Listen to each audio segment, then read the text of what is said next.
Locutors of Trek. On screen.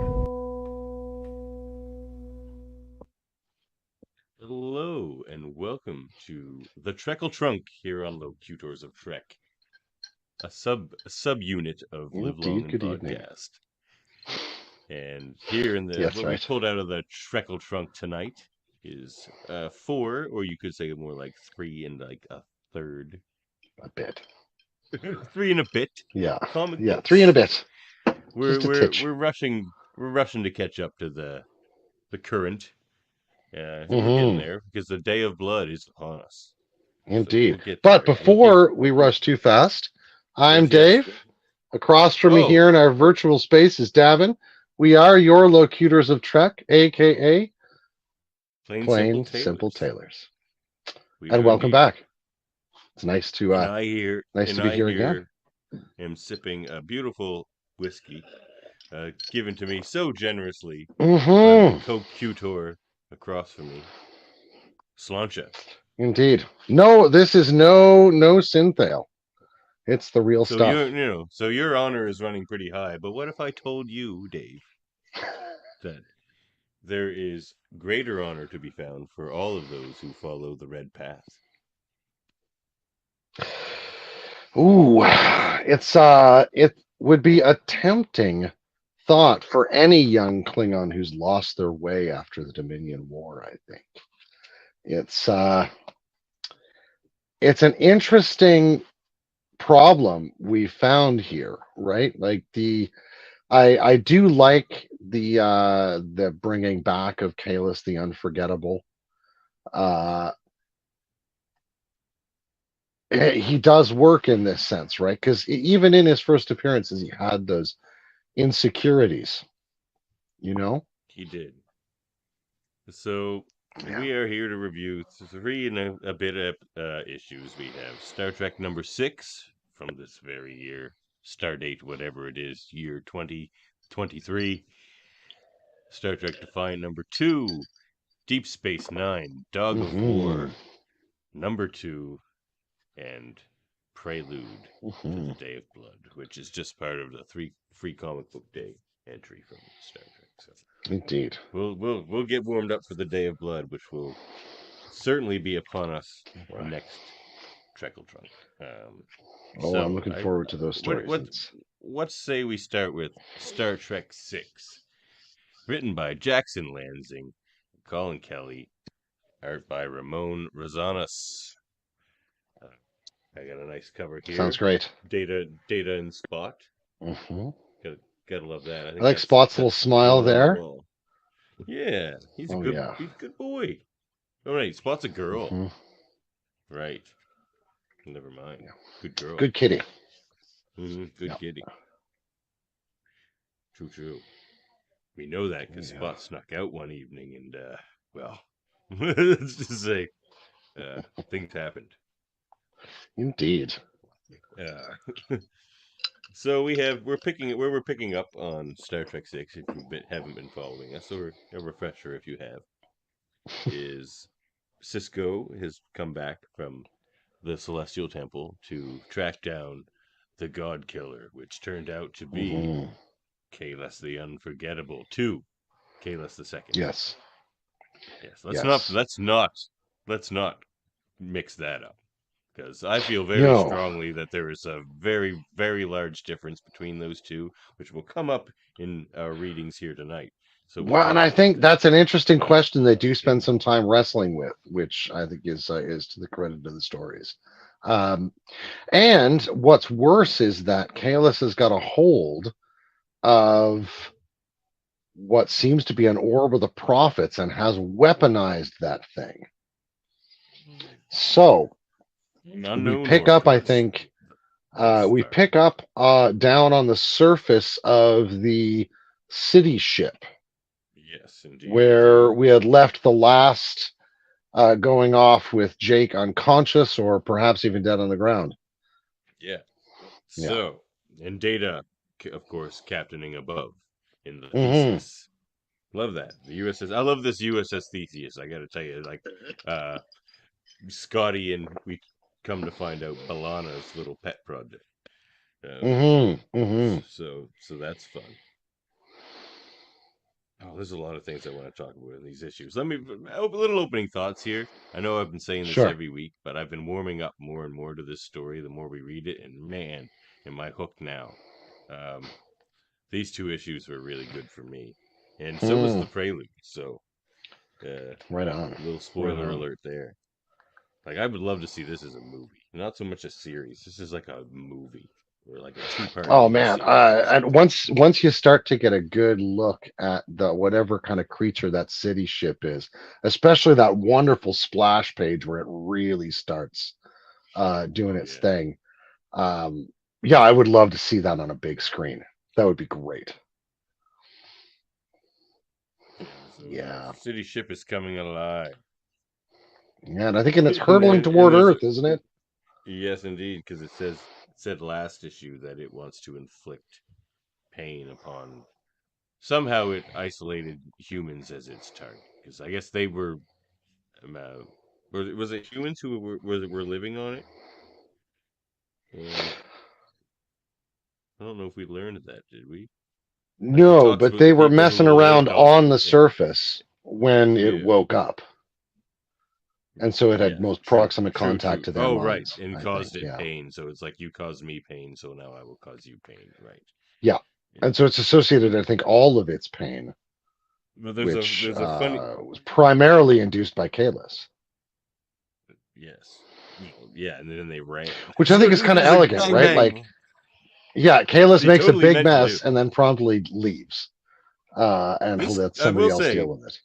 This is certainly not Kalis the First, but this Kalis is pretty clever so far. Like, he's definitely staying one step ahead of kind of 2 gunning for him. Absolutely. He's no slouch, gods. That's for sure. He's staying ahead of gods right now, of all like shapes and sizes and abilities, So it's pretty impressive stuff that he is doing. He's still a little bit of... Anyway, we'll get into that. But there's a funny line here. He says, "We're hanging onto the side of a god, Dr. Crusher," Sisko says. "So there's only one possible plan. Hold the hell on." Yeah. And then they're like wondering how they're not getting obliterated since they're traveling at warp, but this creature creates its own warp field, which is interesting. And then Sisko decides he needs help from the gods that are supposed to be on his side. And of course, he asks for his mother, because he's just like, if one of them's going to help me, it better be her. Yeah. And then there's this one page here now, which I just find very... again, I want to see it in a movie because it would sound so haunting. The page of the yes, that's exactly it. Just the words, like when you read these words and how they're layered on top of one another, like it's just... You can't even make out every sentence. It's really wonderful. You get this sense of a multitude of thoughts or voices or impressions all coming through at once, but with this main sort of thematic thrust. Like left alone, left all alone. When they found me, they worshipped me, but I was also their captors. I thought they were family. They told me they were family. It's almost like a child or something freaking out, Yeah. Well, and what it implies is a story that feels it feels similar to the story of the creatures at Farpoint, or the creature that was trapped at Farpoint. I wonder if it's a nod to that, because there's it has in the design, kind of. Yeah, there's a physical similarity as well. I wonder if it isn't a similar creature. But yeah, it's got all this pain and rage and anger, and its plan is to use that on these little things that have been causing it all this pain, not really connecting it to Kalis. Yeah, exactly. And they are the flies upon its back at the moment. Oh yeah, and very irritating ones. So I mean, I think Sisko's conversation is sort of inconclusive, as I recall. It always as is true with many an encounter with the Bajoran prophets. They don't like straightforward answers. or answers at all, or helping really much at all. He convinced them once to help once. And other than that, Yeah. they're just a whole lot of confusion, man, those Bajoran prophets. They're lucky to have Ben Sisko, in my opinion. And you know what? He gets to that point in this issue. There's some good stuff here. I might even shed a tear. Look out. Yeah, look out, everyone. This is Look good out. stuff. I'm telling you. This is... So, he's lying on the ground in one of his prophet comas. And he says, hurt, loneliness, anger, silence. Mm. And Dr. Crusher's just like, does that remind you of anyone? So she connects this like similarity between this creature and Ben himself. Mm-hmm. And then we get to this page here where it's this red alert kind of to all Starfleet vessels, which is warning of this crisis. Oh, yeah. And how all scientific missions and peacekeeping, everything's canceled, and everybody go to the Sol system. Yeah. So they're ready. They're like, things gonna have to get through a fleet, man.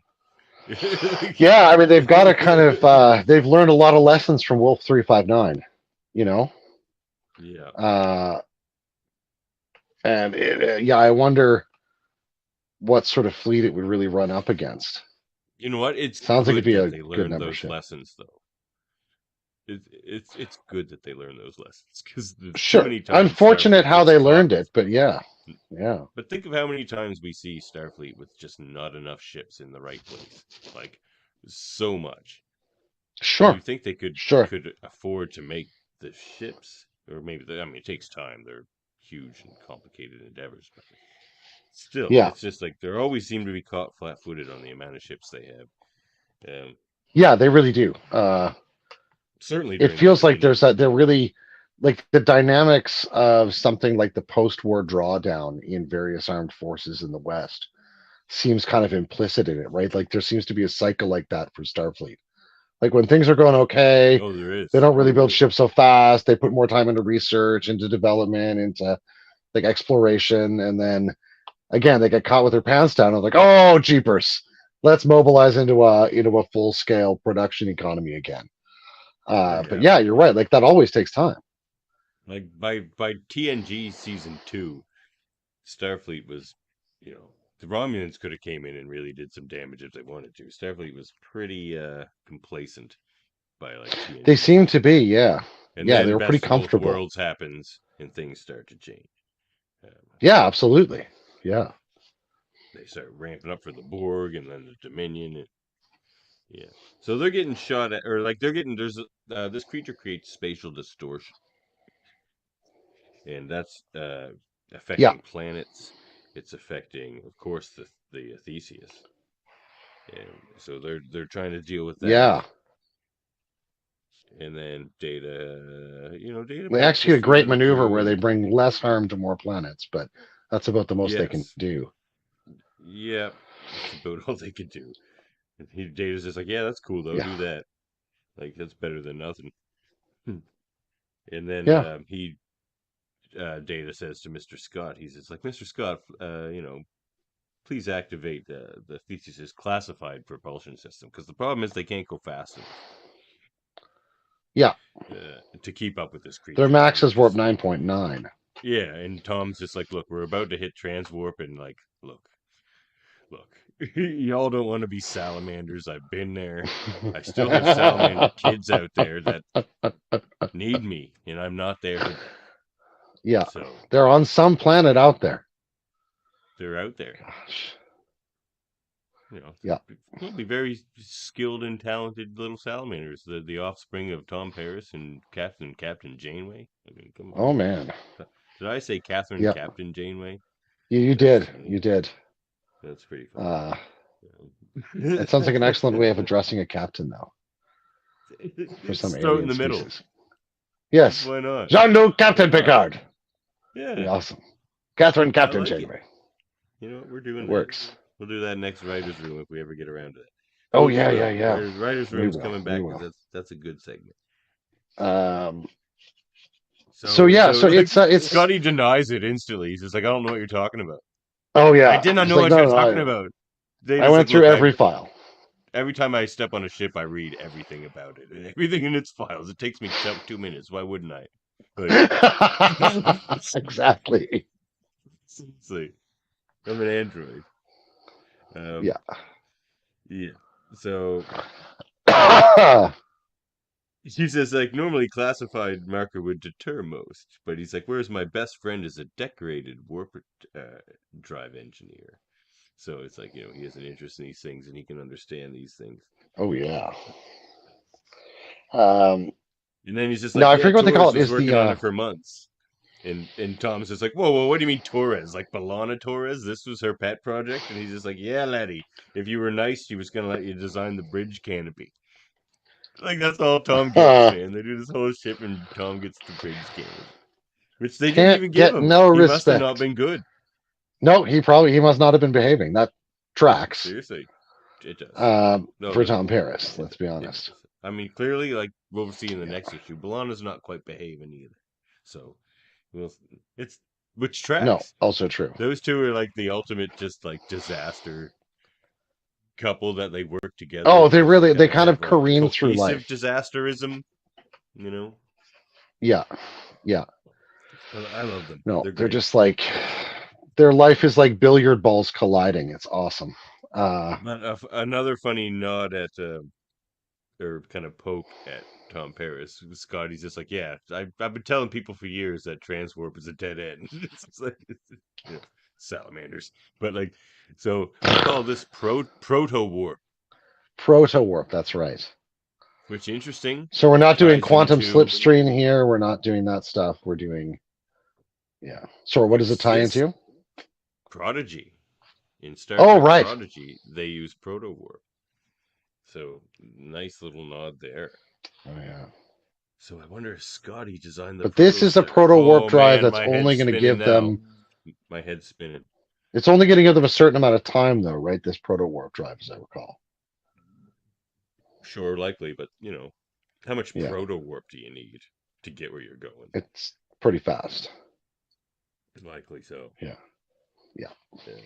So then Um, Crusher's calling out Ben. She's trying to talk to Ben and not the emissary of the prophets. She's just like, Ben, not whatever else.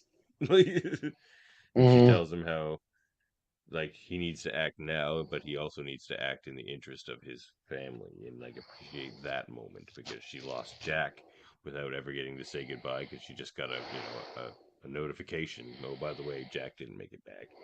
And then Yeah, she had to watch Wesley become a trans-dimensional being and never see him again. So it's like, of course, this is before well, this conflict with Picard, I guess, doesn't it? This story, because there's no Jack Crusher, or is there? And she's still doing these things. well, she Okay, may yeah, not you know know a what? whole She lot could about that, because Jack Crusher went to school on Earth in England, and that's why he talks like that. So she could still off be doing these crazy adventures. Sure, No, absolutely. but Data hasn't seen her in 20 years. Okay, so here we go. This not canon, but the way the story's going, I wish it was. Because it's really pulling me in. Yeah, They even do some things here that here in this next page that addresses one of my complaints from early on. yeah, yeah. So, They do. so It's a she, really good so, conversation. and that's here, and it's friggin' beautiful. So I did. All right, I'm gonna go off camera so I don't cry. I'm gonna hide behind the page. So, Okay. uh, so he snaps out of his coma, and this is why. The first thing I said when we started reading the story is like it's cool and everything, but it's not the return of Ben Sisko that I would want. Mm-hmm. For mostly reasons that he missed the birth of his child and he didn't go meet that child before taking off on this mission and all this kind of stuff. Mm-hmm. But he addresses that here, and it's pretty powerful stuff, I think. So he just snaps over it. He stands up and he approaches Jake and he says, "I'm sorry, Jake." He's like, "When I touched the orb of the prophets, I became two men, and I thought I could live both their lives. I gambled with our futures, and I lost, Jake. I wasn't there for my own daughter's birth. I wasn't there for my dad. We find out Joseph Sisko's dead." And I can only imagine the pain you must have gone through being left to carry that load. Again, he leaves all that stuff to Jake, which is another thing. Not just not there for Jake, but leaving all that stuff in his hands. And Jake's like, no, you didn't control the prophets. And he's like, that's a lie, Jake. I could have fought it. I could have done anything to stay with you. I told you we were a family, and then I left you alone. And I pretended it wasn't my fault, but it was. I love you, Jake, and I'll never leave you behind again. So that page does a lot of work for me as far as my complaints go. Yeah. One of the things I liked, as much as the reconciliation that's there between Ben and Jake, is that that's a moment where they're also telling this Star Trek story in a really beautifully Star Trek way, right? That's the B plot against which the larger problem of the mess Kalis has left behind as he goes merrily off to do his next insane thing is carrying on, right? Like there's a beautiful sort of mirroring and resonance between those two stories in terms of their central concern. And you know, it was very elegantly done. Yeah, You know, beautiful embrace there. Yeah. It was. He got to the point where I wanted him to be at. I mean, you know what? You pop out of that celestial temple, you're still like high on that and on the mission they've given you. And you know, it took him a little bit to snap out of that. And a little bit of counseling from Dr. Crusher, who was like, which that comes up. Yeah. And in that sense, it's a really interesting pacing choice too. To leave this for a moment where the story is kind of beginning to turn. Yeah.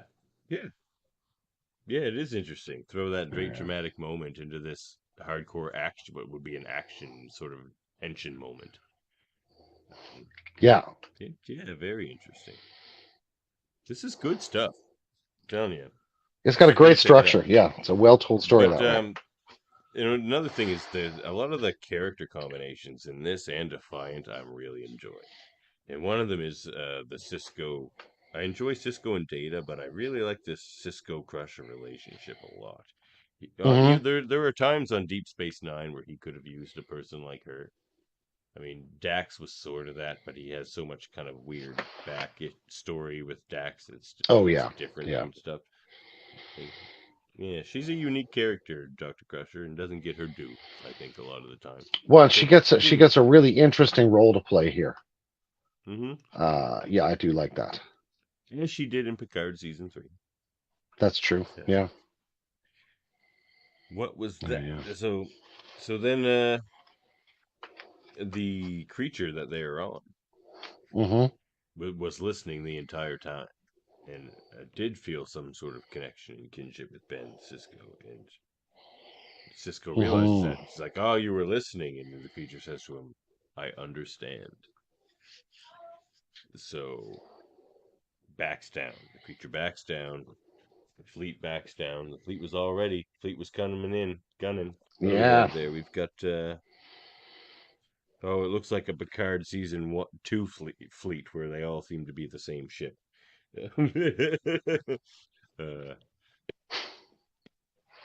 Oh, it's that fleet again. It's that fleet again. Yeah. Riker's fleet. That's right. He could be. He's not in this story. Maybe he's sitting there running that fleet. War 1, 2, 3, 4. I'm glad. 6, 7, Riker is again with the character choices. Riker's not a character you could have in this story. There's a lot of characters in Star Trek that would not work in this story, from Deep Space Nine and TNG and Voyager. It's interesting, eh? No, they did a really good selection that way. Really did. And almost especially in Defiant when we get there. Oh yeah. So Sisko talks to the fleet. He's like, "Hold your fire." Data's like, "Thank you for coming back." Data was really not enjoying being in command here. Like, there's certain times there was one point where he's just like, "I am experiencing overwhelming stress." Oh, I love that moment. He's just, "I am experiencing overwhelming stress." Yeah, and Paris is like, "Well, maybe, turn that off then." But he doesn't. He chooses not to. He chooses to power through it, which is great. And there's another point when they come up with that plan. He's just like, I'm experiencing pride. Oh yeah, that was lovely. Yeah, it's great. Yeah, so they capture that little Brent Spiner data smile very well. This is easily the best issue of this run so far. This is, for me. Art-wise, I think it's also probably the strongest. Very good. Like the big splashy pages of that city ship are gorgeous. Oh, now we come to something, and maybe I should come back to it after we finish the story, which is only a couple more pages, which is Once Bitten by Jake Sisko. I want to come back. Oh yeah. I liked that a lot. So Sisko's in his ready room, or I assume it's his ready room. I don't think he has an office like he did on the station on the Theseus. I don't imagine so, no. No. So they're talking about Worf, and Crusher's wondering if he is okay. So they're like, I don't know, but it's Sisko and Data and Crusher in the room, and she walks in, and Sisko's like, I wanted Mr. Data here for this.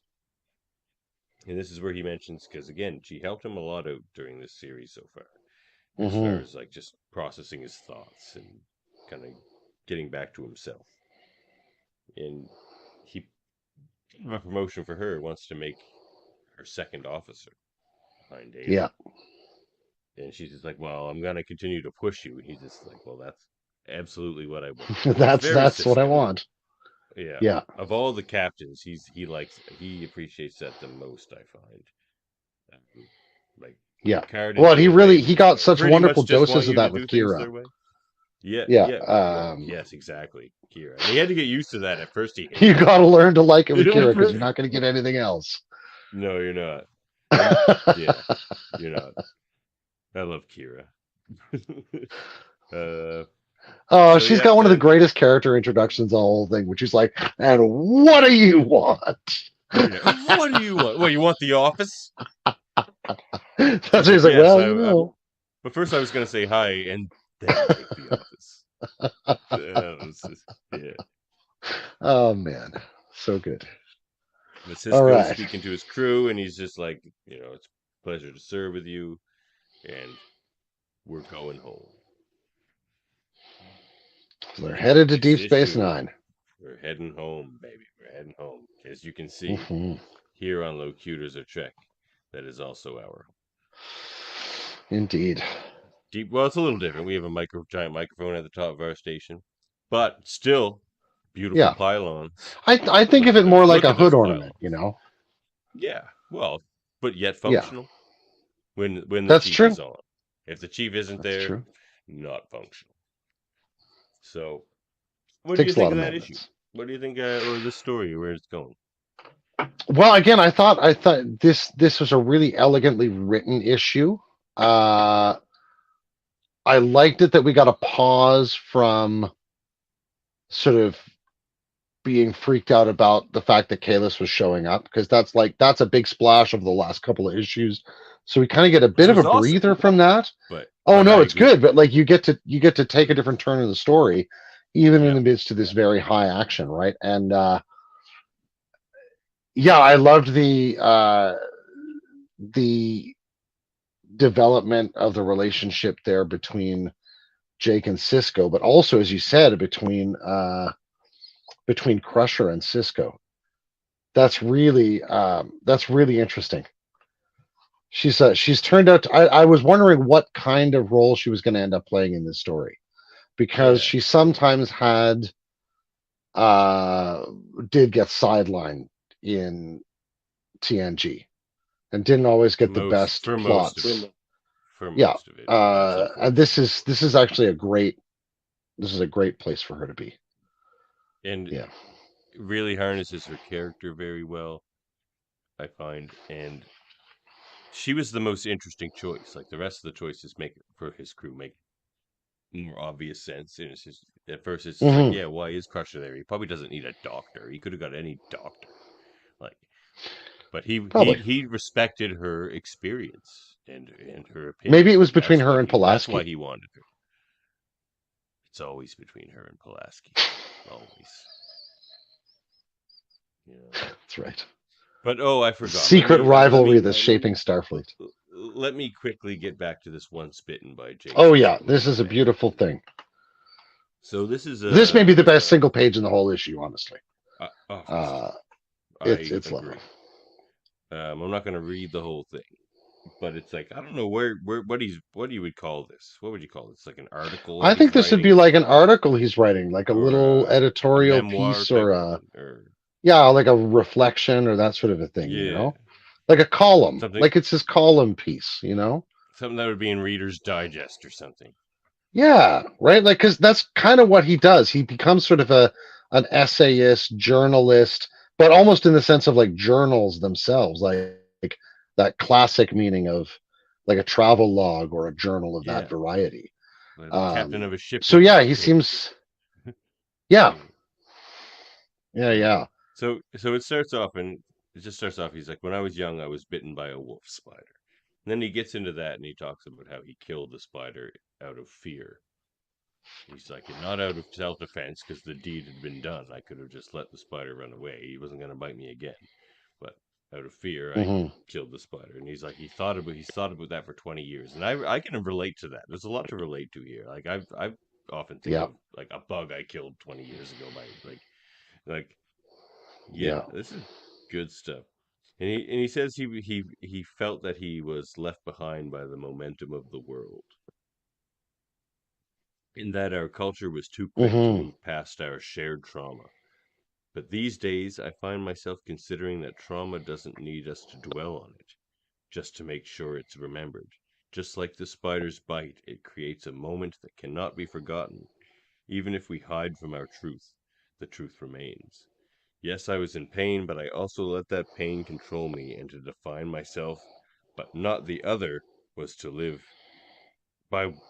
define myself by one, but not the other, was to live without seeing who I really was. Which I thought was, I love that paragraph. Yeah, it's beautiful. And a really, really excellent point about the nature of trauma. Yes. It's there whether you like it or not. Yes, it doesn't need your help. You don't need to dwell on it actively. And there are moments when that's therapeutic. And he makes a good point about that, right? Absolutely, and he does. He absolutely does. But those moments of growth as well, of going past. Yes.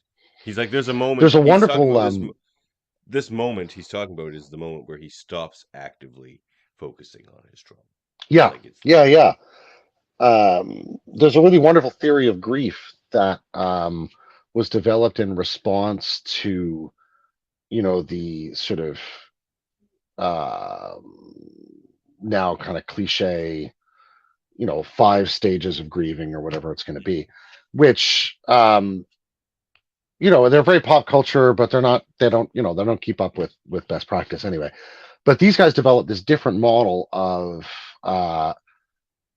grief, which they described as having a loss orientation and a growth orientation, and you kind of move back and forth between these. Yeah, because they're like, what the 5 stages ends up doing is describing one part of that process as just purely negative, right? And it's not the worst description, because people will experience moments like that, not necessarily in that order or whatever, but more of a he's like, what the growth element. Exactly, right? He's like, what we end up doing is focusing on the one thing without seeing the other. And he's like, yeah, grieving or loss or pain hurts, of course. And that reminds you it's there. It reminds you that things are different. It reminds you something's happened and that you need to learn from this and that sort of stuff. And then there are moments when you're doing the growing that comes out of that other minute, right? And we do kind of move back and forth in our reflection in ourselves between moments like that, of like more gatheredness and then activity, so yeah, it was a really great piece there that they give Jake. I really love this paragraph too. He's like, the pain of the past can never be forgotten, like you're saying here. But if I let it take control of my present, then I have already determined the shape of my future. That shape is a cage. And that's yes. Yeah. And the cage's name is fear. Not fear of pain, no, but the fear of exploring my own narrative. Fear of who I might meet on the inward journey of my life. This is good shit. Man, Jake Biz became it's really lovely. Yeah, he really has. He But really then has. And there's whoever more wrote that stuff. page, that was some But- damn good stuff. Yeah, whether it was Kelly or Lanzing or both, but yeah, very good. Ooh, And then there's yeah. more, but it just ends. He's like, when I was young, I was bitten by a wolf spider. Today, for the first time, it doesn't hurt. Yeah. Good stuff. So, Oh man, that was a great I'm issue. all in. I'm all in on this story now. Bring on the Day of Blood. I'm loving it. And I like what they finally brought Sisko to a place that I can feel good about. And Jake. Yeah. It's and the other side characters, they're doing interesting stuff there as well. I mean, Tom Paris is just being Tom Paris. There's not a lot of depth there yet, but like there's He can't get no respect. Certainly interesting things they're doing with Beverly. Oh yeah, man. It's there's I feel like the story is really starting to kind of mesh together and gear up toward a climax, at this point. Yeah. Being the Day of Blood, most likely. One would assume. So next we have Defiant #2, written by Christopher Cantwell with art by Angel Nzueta. And so these two titles run pretty much together as they're all leading towards the Day of Blood. Yeah. And Worf was in the other book before he went rogue. And Sisko even admits, though, like Worf sort of was right to do so and rebel against him. And Crusher's just like, I probably would have too, because he's going to try to save his son. If it were my kid, I would have probably done the same thing. Yeah. And Sisko can totally relate to that because he would too. Though, that one time when they left Jake at the station, not on purpose, of course, and they're like, should we go back for him? Chief says. And Sisko's like, no, we can't go back for one man, even if he is my son. So yeah. Tough. That's a crazy moment. I'd forgotten about that. Whew. Yeah. You got to imagine that's on his mind during that conversation with Jake as well. Well, then he's like, and now I have to tell my father that I made that call. And he's like, I'm not looking forward to that. He's like, I have to go tell my father why I left his grandson in the hands of a bloodthirsty enemy. Yeah, that is pretty crazy. Yeah. Yeah, man. And Joe Sisko's gonna let you have it. Let me tell you, Joe Sisko ain't back on nobody. No. So he'll yell himself into another heart attack, unfortunately. So this just quick recap: Worf stole a shuttle off the Theseus. He wants to chase down Kahless, who has, of course, Alexander under his thrall in the Red Path. Yes. And Sisko had other things. He wasn't going to go directly after Kahless, and Worf knew that, so he's like, I gotta go. And somehow, which we don't get an explanation of, but this starts off with a bit of a days ago thing. So this is basically telling the story of how they came to get Lore, because basically their science division is Lore's head. Yes. And this is which we learned at the very end of the last issue. Yes. Oh, and also they're not in a shuttle anymore. He stole the Defiant. So yay. Of course, it's called the Defiant. Yay. Yeah. The Defiant. The ultimate hero ship. Or at least it's true. One of them. It's a tough little ship. Little. Well, it is little. It is little. It is. It's meant to have a slim profile, right? And its engines aren't, hence the problem with the shaking. Regular ship engines, tiny ship. Right? Yeah, it's true. And more than regular ship it's like weapons, a monster truck engines on a motorcycle. It's crazy. Yeah. With like flamethrowers all over it. Yeah, exactly. Right. Something straight out of Mad Max is basically what that with like a Starfleet kind of skin on it. Yeah. Hey, you know what? I think we've really come down to a scientific explanation of the Defiant. It's Mad Max in Star Trek. They just they need that guy with the guitar from Fury Road out the front of it. Oh yeah, be great. They do. That should be us. Plain Simple Tailors. That would be amazing. We're the mad. Just strap the Plain Simple Tailors up to the universe. See? Just give me a spacesuit, strap me to the front of that thing, keep me in the warp bubble. It'll be great. They look like I live in a dystopian society. Come on now. Yeah. I look like I've suffered the ravages of a dystopian society.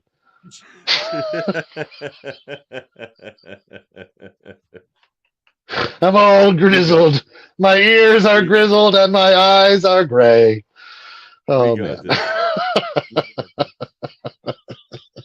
So, All right. the one interaction After we that don't slight get diversion.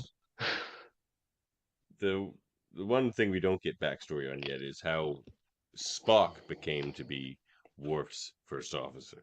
Other Oh, than the right. fact, as we've discussed many times, Spock's the ultimate cowboy. In fact, I'm probably Yes. going to pose that question on a Debate 9 sometime. It's like, of all the rogues in Oh, Star that's Trek, great. Tom Yeah. Paris and Kirk and all of them, is Spock more of a rogue than all of them? Because I think you could make a case there. Well, I mean, how many times has he stolen some starship or other? And he He's like a uses Vulcan professional logic. starship jacker at this point. Yes, he is, and he uses Vulcan logic to like legitimize and like explain away all these crazy decisions he makes all the time. Oh, yeah. So I'm just going to go to Romulus. It'll be fine. he does it like Yeah. 3 times in this issue. So they're talking about how the last target of Kahless seems like it had been attacked by the crystalline entities, like it's showing a lot of the same readings. Mm-hmm. And they're like, well, how can that be? And then they remember that Kahless, with his weapon, had destroyed all of the crystalline entities as far as we know. Mm-hmm. So then they surmise that somehow Kahless is not only destroying these god creatures, but then somehow absorbing their powers and their energies. Yeah, somehow So learning how they produce their effects. Yeah. Yeah, like crazy. Yeah. In the hands of a Klingon, no less. Yeah, which I mean really just signifies assured destruction for everyone around him. Yeah, the Beta Quadrant is gonna be all Klingon. Yeah. And then from there on out. So yeah, they beam down to that planet and they figure all that out. And then this is an interesting thing. So Spock says, a theory, Captain. If Kayla seeks to murder gods, but then retains the powers of his victims for himself, would that not, in turn, make him, in effect, a god as well? And Worf's just like classic Worf. He never entertains anybody's theories ever. Like he just goes, it would only make him a hypocrite. Yeah. I do like his answer though. Yes, the Like, original no, he's a Klingon. Yeah. That's not theologically possible. Yeah. Was sought to like free Klingons from the oppression of the gods. But yeah, precisely. So that from that point forward, a Klingon needed only honor and strength to forge their own destiny. He's like, but this Kahless too, a perverse clone, he says.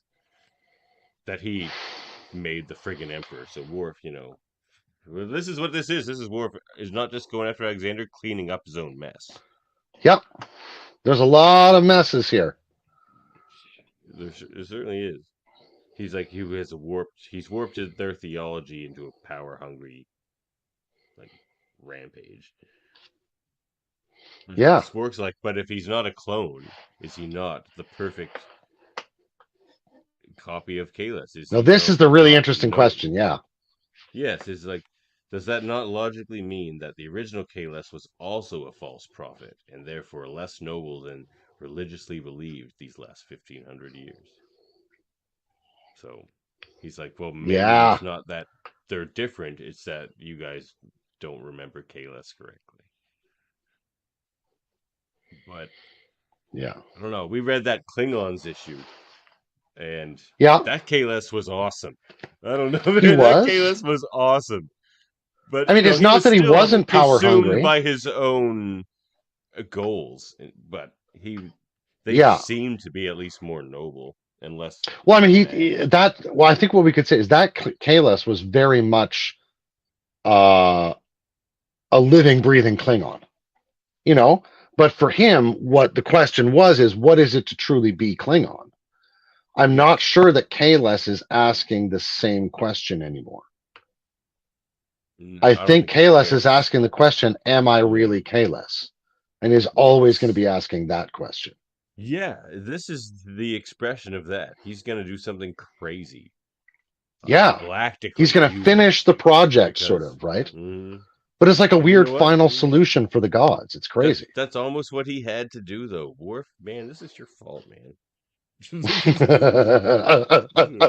So I'm Worf is glad the source and hopefully solution of this problem. and he's smart, man. He's just like, you know what? I need Spock. Not a bad choice. It's like I'm not gonna untease this knot. Oh, Like rationally on my own. but that's the relationship I wanted to talk the most about, though. I didn't realize how much I needed a Worf Spock story. Those two work It's really so interesting, well isn't it? Yes, but it really is. And even Worf as the captain, you'd think Spock would be, and Worf would be the subordinate. But no, it works really well the other way.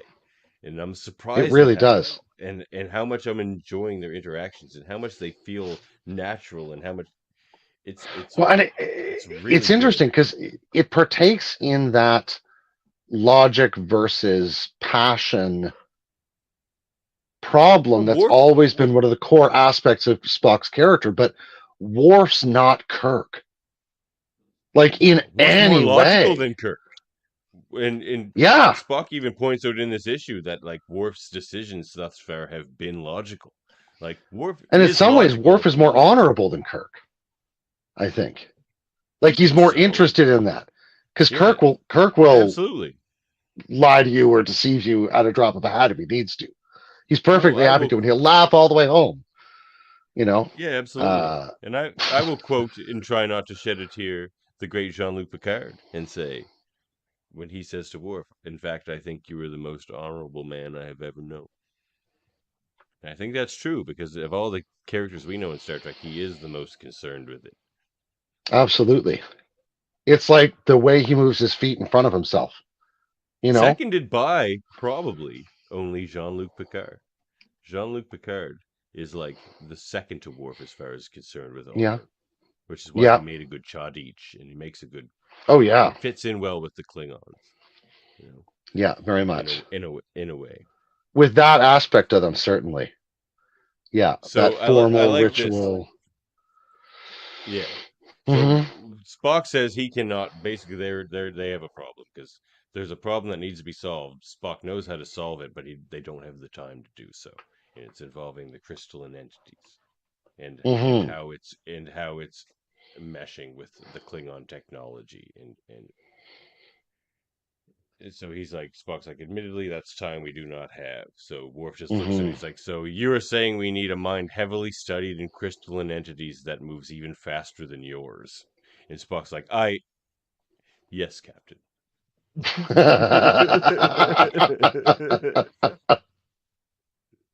I love the relationship. God, it's good because they're both so direct as well, and it just works. Yeah, and they're not bothered by each other's directness either. They actually are like, they respect it. They're like, oh yeah, like just give it to me straight. Yeah, just get shit done fast. Yeah, which they need to. Well, this is effective and reasonable. Let's go steal his head. Yeah. Well, yeah, he just goes, I know of one. I know of mine faster than yours that knows a shit ton about the crystalline entities. Which, of course, lore. Yeah. Indeed. They don't even keep him inside the Federation either. No, he's like on a crazy old structure, secret base that's on like the old blown up moon of Konos, isn't it? Yeah, it's called Dead Moon 1. That's right. So is it on Praxis? It's a great name for a base. Is it like a piece I think it's on Praxis? Yeah. Like a piece I think of so. Praxis. Well, that's friggin' a cool callback. Yeah. These 2 issues tonight are super layered. Well, there's a lot of weird undiscovered country content in there. Like from TNG. The Section 31 dudes. Yeah, but exactly. They were from a season 1, season 2 episode. The first for Luoxana Troy's first arrival, I think. Yes. Yeah. They were there to meet with then they did the fish species. People. Yeah. So they're at Worf and Spock sneak into Dead Moon 1 Ops room, which is the Section 31 station. So everyone, of course, is wearing black. That's their Section 31. Yeah, they've got all kind of cool infiltrator ninja kind of costume thing that Worf and all those dudes are in. Yeah. It's like It's pretty. Worf and Spock doing Black Ops. Anyway, it's pretty I funny. love it. So Spock reminds Worf before going in that phasering a fellow Starfleet officer is a mandatory 3 years in correctional facility. And Worf's just like, well, they're Section 31, so they're not necessarily Starfleet. And who's going to want to they, admit they're out here anyway? well, that comes to play. But Worf instead just kicks the guy in the face. And he's just like, I said 3 years imprisonment. He's like, I did not fire my phaser. He's like, the sentence term is the same for physical assault. So he didn't save himself anything. That's pretty funny. So they're in, and then they find Lore, and they sneak out, and then they activate Lore. Oh, I think I've lost Dave here.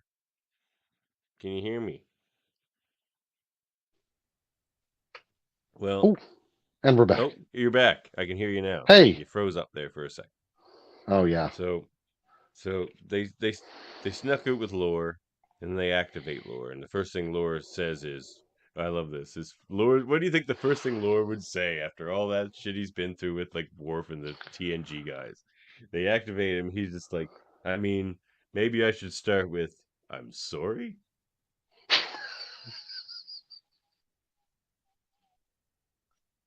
Anyway, Not exactly what I was thinking. No, it's awesome. It's great. Yeah. And Worf's just like, I don't care. Your like misdeeds are worse than any apology, so like I don't care about it. And Lore's just like, my emotion chip is gone. He's just like, yeah, Data took that. And he's just like, Worf, you must. He's just like, I must admit, I'm a lot calmer without it. He's like, I may not have been the nicest guy before, but I think the chip must have driven me insane. But you know what? Maybe it did. Maybe well, because he was loading that onto his basic circuits that already allowed him feelings, right? Really? Yeah. Really? Because Lore always had feelings, right? So why did he need the emotion chip? I don't know, but he takes it, if you recall, I think it's in that episode, Brothers. Yeah, it was meant for Data, and he takes it. He takes it. Oh, that would drive you insane. So he's got, like, he literally had big feelings all the time. Like Titanic feelings. Man, think about like the feelings a Vulcan would have that drove them to all those wars, right? I wonder if he wasn't prey to that kind of stuff. Led the Romulans to leave. Mm-hmm. So yeah, he's just like, Worf, you must think I'm a psychopath. And Worf's just like, that assessment would be correct.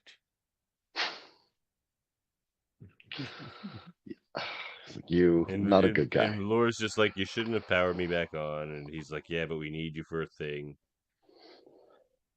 And he's like, will you help us? And he's like, well, sure, why not? I'm not angry anymore. He was like, at least I'm doing something good for a change, yeah. Yeah, Worf tells him he can atone for some of the misdeeds he's done. And he's like, well, I'll think on it. Which for positronic android, he'll probably be back to you in a few minutes. Yeah, it's not going to take long. No. He's already like figuring out nefarious Lore. He's still thinking of a nefarious way out of his situation. Oh, he's figuring out a way to take the Defiant, would be my suspicion. They've got him pretty well hooked into those computers. It's not going to be long, and he's going to be like, pew pew, now I have machine guns.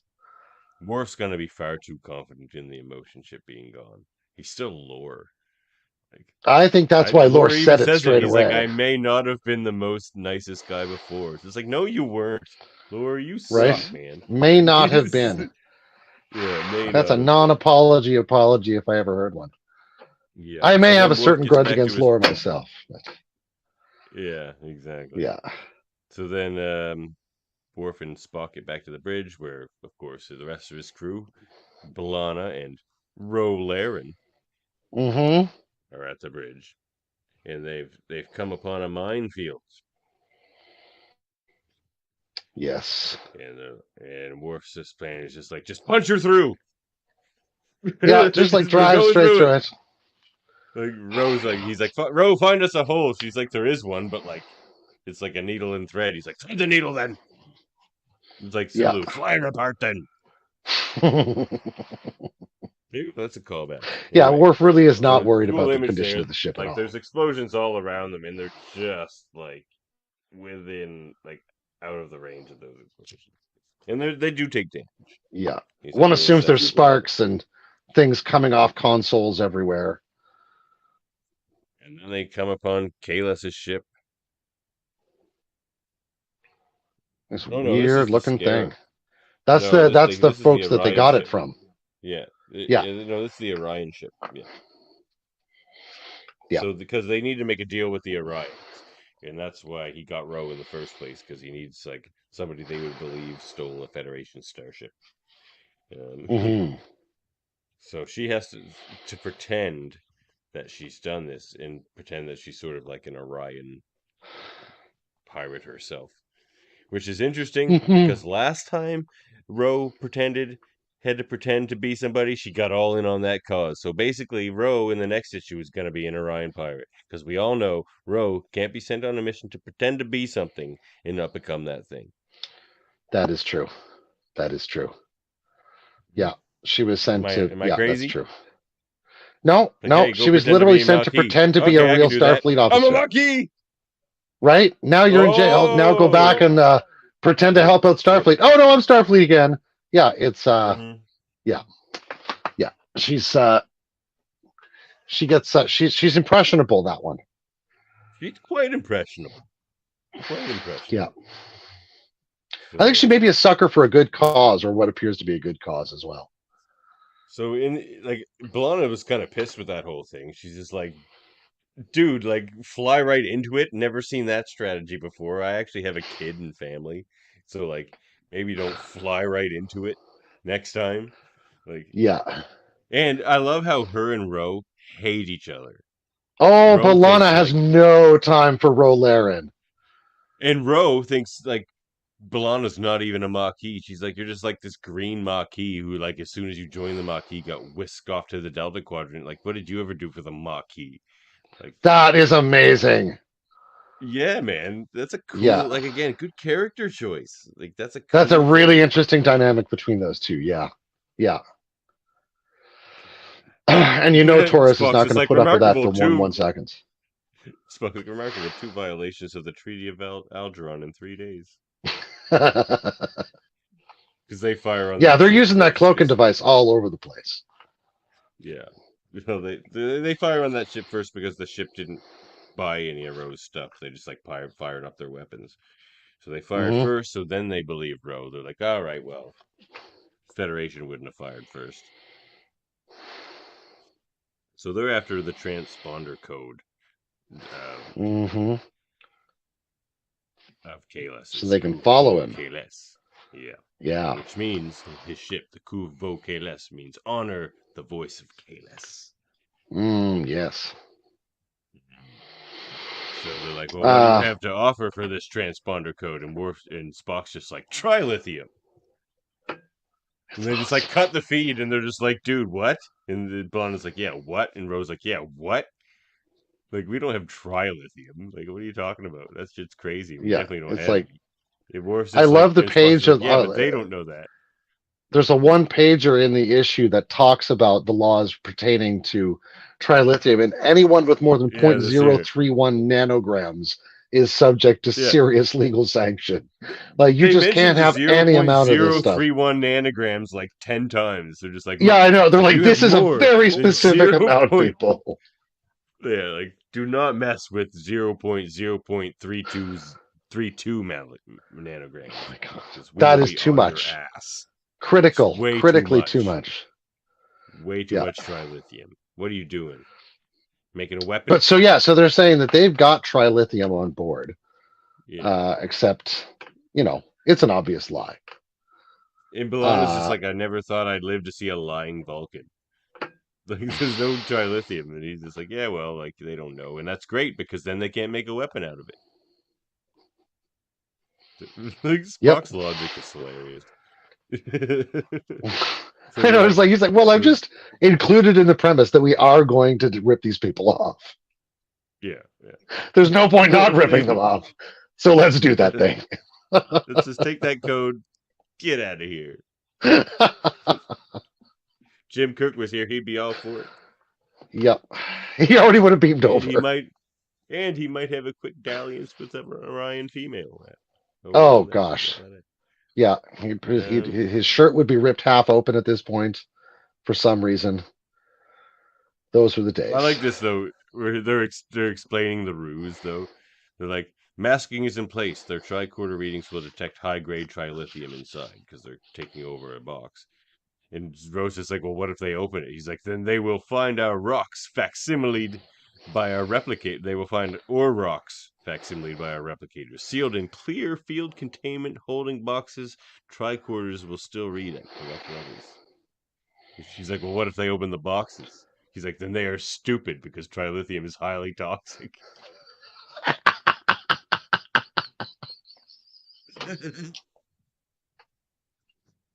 What could possibly go wrong? I love it. They are stupid. It reminds me of Drax, that answer does. You know. Kind of. Then they are stupid. My reflexes are very fast. So they beam over the ship, and they immediately have weapons pulled on them, and that's the end of the issue. So how do you feel about Worf's little side adventure?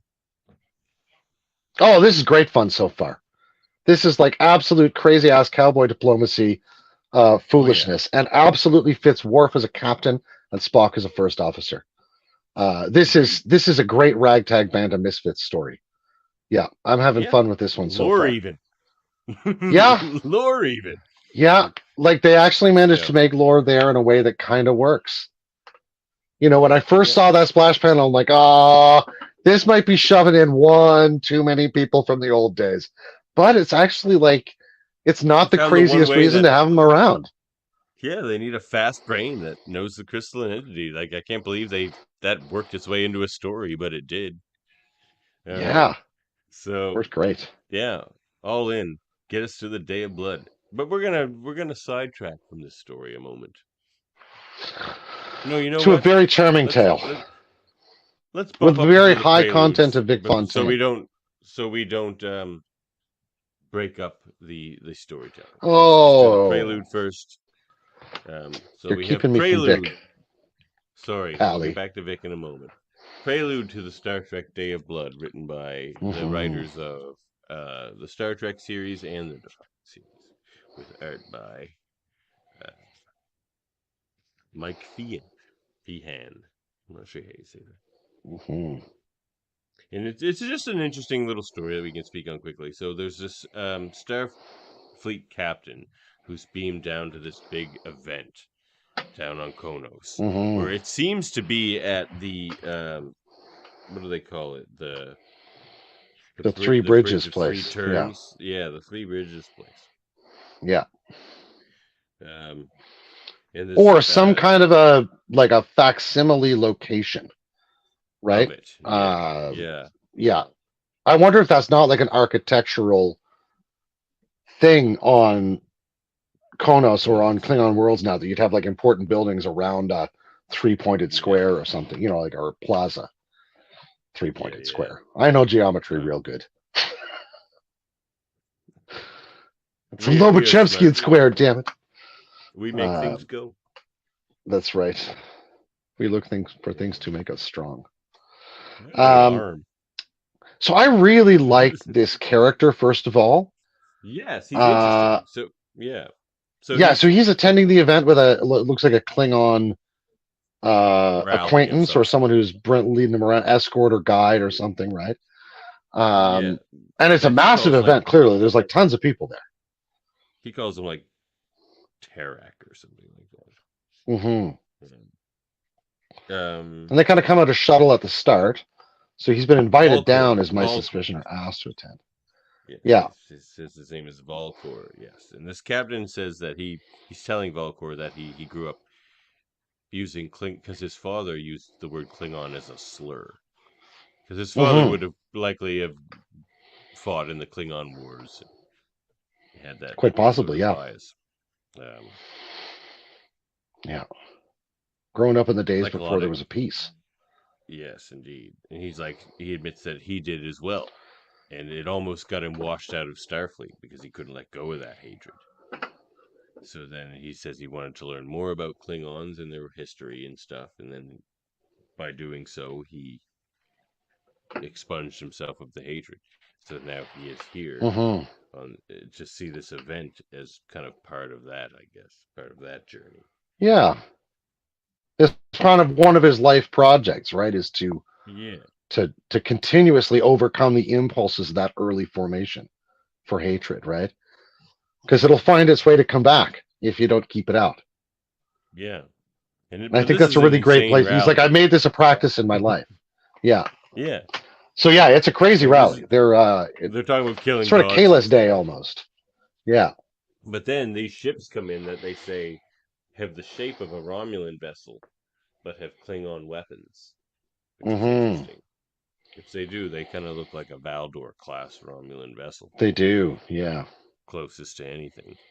But then now we know the Romulans and Klingons have collaborated on ship design and production before, so there could be multiple reasons for this. But I do get a Duras feel of Romulans getting into Klingon affairs here, as a possibility, anyway.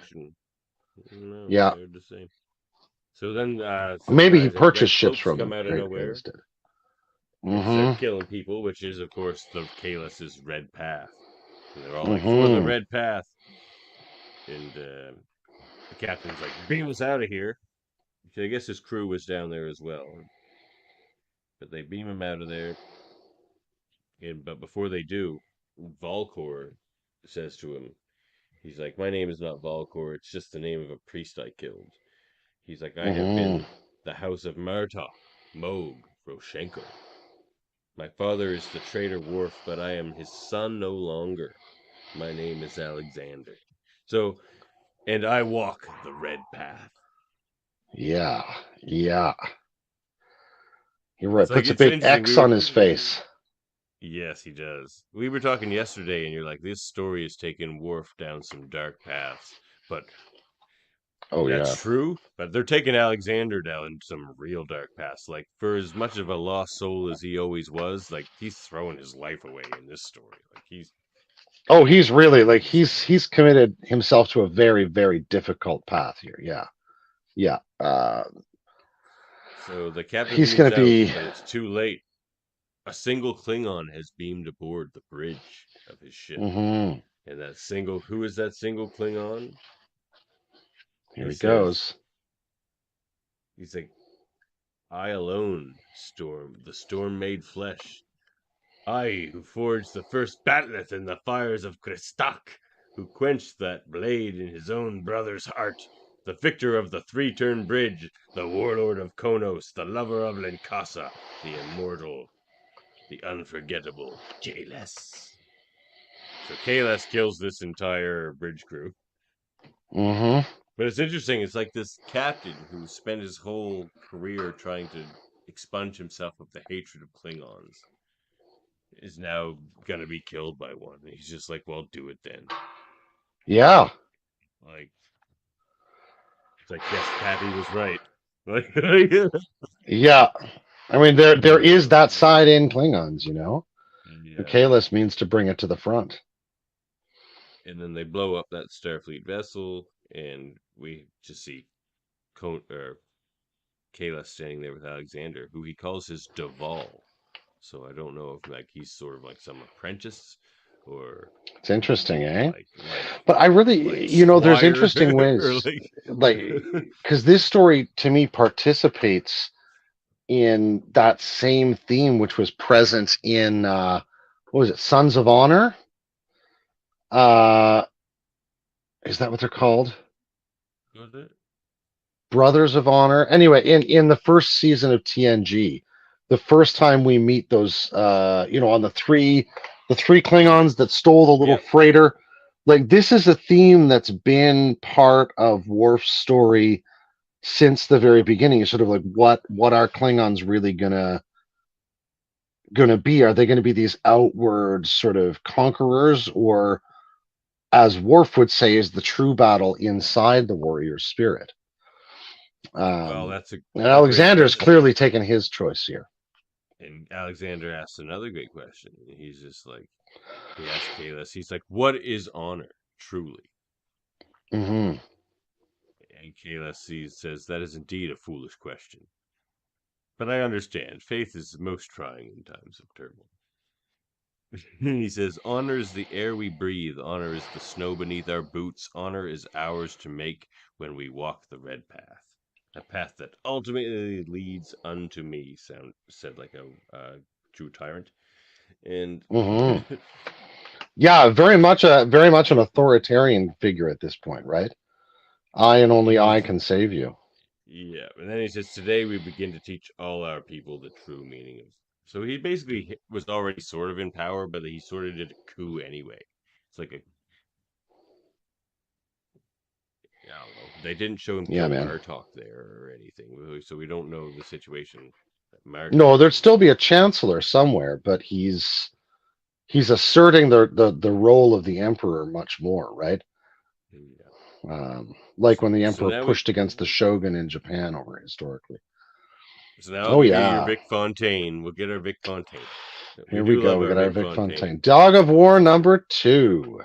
Yeah, this is a fun story. This is to celebrate the 30th anniversary of Deep Space Nine, Yeah. and it's a fun story. I'm enjoying it. So it starts off. Quark is getting to like this dog a lot. So basically, there's this dog to catch up. There's a dog. He came with Borg technology. Yeah. Quark was going to sell the dog because he's like a pure breed to a guy, and he Mm-hmm. really just wanted the Borg technology. Anyway, so he calls the dog Laddie after Latin. Yeah. Laddie.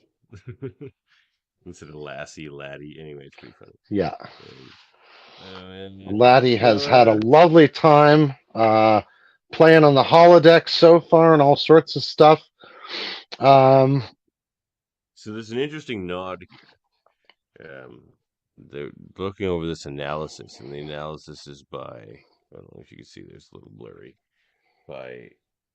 from the Daystrom Institute by a Dr. mhm. Aaron McDonald, who is the physics advisor for Star Trek. Oh, that's awesome. Yeah. So they're saying that this device is a neural digital interface. They're studying this Borg device. Sisko wouldn't give it out to Starfleet Yeah. research. He's like, they're busy. I'll study it. And of course, as Ross always does, Ross is like, all right, Ben, but I don't like it. Yeah. He's like, I know I It's can't really basically, stop you at all. yeah. But they're saying it's a neural digital interface capable of instant two-way communication across networks. It also signals interact and amplify the user's brainwave activity, and also command, query, and coordination controlled by thought. Mm-hmm. So quite the device. Sounds very Borgy. Oh, yeah. And turns out here he is. Vic's running a dog park as part of his Oh, he's having a casino. great time. Yeah, man. People are Yeah. coming in too. Like people are coming in. Like it's like those Quark's cat making money at it. cafes and dog cafes they have. People, That's right. if you were like grew up on Earth and you've been on a station for years and years, you'd miss Can you dog cafes and imagine? stuff Yeah. if you were a dog person. There's actually Besides, interesting comments in some publications about how long an officer would need to have been serving, even maybe aboard a particular ship before they can request things like certain kinds of quarters or permission to have a pet. Yeah. So there's all sorts of regs about it, that's for sure. I would think in Starfleet. Everything will cost energy and oxygen for sure. So Sisko decides he's going to put on this device. He's like, the only way Oh, to yeah. test it is to test it. He's like, yeah. So that happens. And like Bashir and O'Brien are in the holodeck, and they take Laddie with them, and it's like this dystopian kind of thing. It's kind of funny. Oh yeah, they're like it's like old Earth or some kind of thing, I think. Yeah. So, but Or then like they're Sisko playing comes in Halo and or something. yeah, really, in Yeah. like during the friggin' World War III or the Looks eugenics like one it. or something. Yeah. So Sisko Their comes kind in of and stuff, cuts off anyway. the program, but he says he wants Chief to stay for a minute, and he puts on the device. And they basically he sets up this holo program that has the Borg in it, but they remove the safety protocols. And then Sisko puts on the device, and then the Borg come at them, and Jadzia is there with a phase rifle, and she's like, "Dude, they're getting close. Do we put the safety protocols back on?" She keeps saying, he keeps saying, and she keeps being like, "No, no, no. I can see everything. I can hear everything. I know everything." He keeps saying, "I know everything." Meanwhile, this thing is infiltrating the holodeck and all sorts of stuff, right? Like it's getting into every system aboard the station. Yeah, and the Borg are getting closer. So there's all kinds of things going on. Sisko's just like, wait. And then he is able to control the Borg and stop them from advancing. So And they he's just like, stop this, dead. they do. And he's like, this is what we need, because earlier in the issue we found out that they basically the newly formed Federation Klingon Romulan alliance against the Dominion just did a big mission, and they're just inability to coordinate with each other cost them the mission. It cost, of course, a lot Yeah, of in ships the and Calandra lives. sector, I think. Yeah. Yeah. So he's like, this is what we need. This is like perfect instantaneous coordination and everyone. So this might be it. This might be what wins us the war. So he's pretty excited about that. And then he takes it off, but it did, it did infiltrate some systems. So we'll see if that comes back into play. Yeah. But it seems to have this ability to just reach right out to any kind of computer systems or electronic systems nearby. Yeah. And nearby seems to be a pretty relative term. Like the whole station at once. Yeah. So then we cut to Quark's bar, and Garrick's sitting there, and he's just like, I don't like him, but I don't, or I like him, but I don't trust him. And he's talking about the dog. And Quark's just like, why is he the target of your suspicion? He's just like, you're like, never trust any creature that adorable. I'd much rather spend time with a Cardassian Regnars. Oh yeah, that's right. And we know the time he spent with Regnars From and Central lizards out in Time the desert. That's for DVD. sure. Indeed, we do. Great Yeah. book. Read it. Or wait, because Oh, soon is yes. the audiobook with him reading it is coming out. And Oh my even though God, I've read I'm the looking book, forward I'll to be listening to that. that audiobook. And speaking of books, Oh yeah. the autobiography of Ben Sisko's coming out, and we'll be interviewing here on Locutors of Trek. Well, that's right. In the coming weeks. That's right.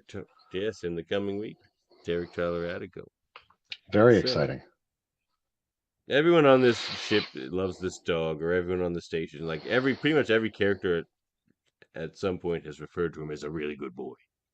Yes, he's a very good boy. really good boy. Yeah, good boy. Chiefs just sees him because he's a corgi. He's just like, oh, he's stocky and like and strong, like it's that Welsh blood. He's just like,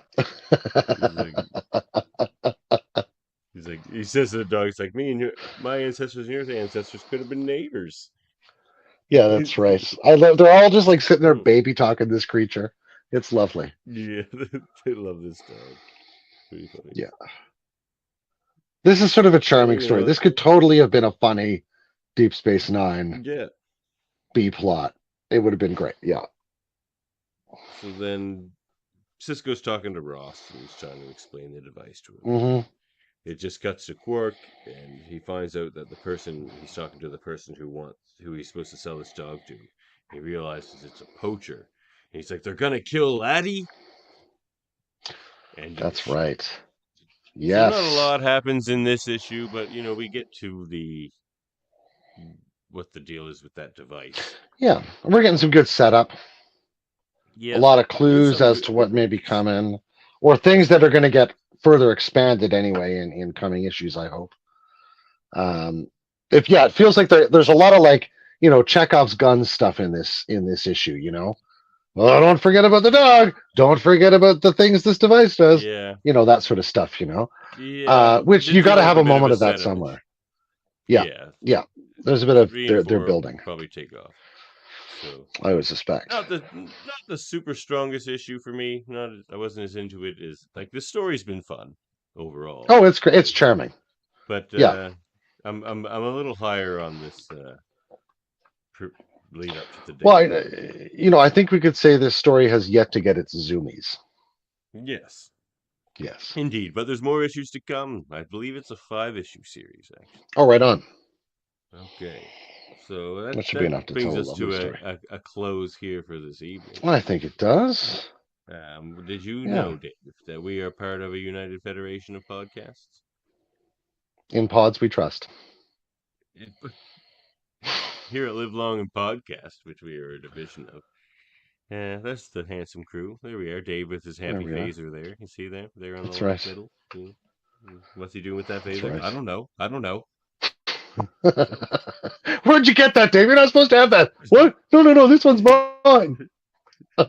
Nobody else has a phaser. That's right. See? I see it. Actually, I'm just It's a on cameraman. So we have show reviews over at the Command Division. We have Radio Theater in our Ops Division, and the Science Division, also pretty much run by me. We do lots of things, but Dave too, in a way, because everything in that Science Division is basically a spin-off of Locutors of Trek here. It's true. For the most part. We have our own tiny empire. I do have some ideas for the Science Division, but we do debates Wonderful. over there. We do we launch probes occasionally. We do. Yeah. Sometimes we even write a story. When we get to it. Yeah. When we get to I'm collating. I finally found stuff, so I'm going to rewatch the episode and we'll be all set. For a good year, so it's going to Oh my God. It's going to have to be good. Yeah. Yeah. Make it our annual episode. Animated review show on Tuesdays with me and Andre Mayet, where we talk all things X-Men the Animated Series and the new show releasing next year. And we do interviews with the likes of actors and writers and showrunners and artists of that show. Most recently, Mr. Sinister, and next, the voice actor who played Nightcrawler. So, mein Gott! So look forward to that. Yes, indeed. And we also join my co-host Andre on from that show on Graphic Histories podcast. His next one will be with Eisner Woodring artist Steve Rude. So check that out. Nice. Yes, and there's also Hold Up a Movie podcast, the last of my podcasts that I'll mention. Where me and Chris Murphy talk about movies. We pick 3 movies. It's fun. Check it out. They're all in a theme. I think old movies are better. He thinks new movies are better. We find the common ground between those 2 ideas is what it seems to be happening. And also Super Mater Brothers. They review reality shows. And also we have the Mary Mater Marvel Society over there. Talk about Marvel stuff. And there's Eamon on Track where he reviews albums. Talks about albums. His guest brings an album, and Eamon and his guests, they talk about it. So you should be on that show sometime, Dave. Bring an album. Oh, that sounds like great fun. Oh, yeah. Yeah, man. And there's also Trivial Debates, debate show we have here on the network. And, of course, the Hellbound podcast with Alex Blackburn and Michael Chan. So we have lots going on. And Oodles. As far as us goes, you can find us on Facebook, YouTube, and Twitch, or wherever you get your podcasts. Contact us at locutorsoftrek@gmail.com. Actually, I think I just got a message saying that's been so inactive, they're going to shut it down. So I'm going to go in there and get it not shut down. I should send us an email today, in that case. Someone should. Send us an email so it doesn't get shut down. Yeah. Help a locutor out, would you? You send us a string of binary, it'll be great. I think that's all we have to say for tonight. Okay. Except for all one thing. Which is end transmission. Locutors.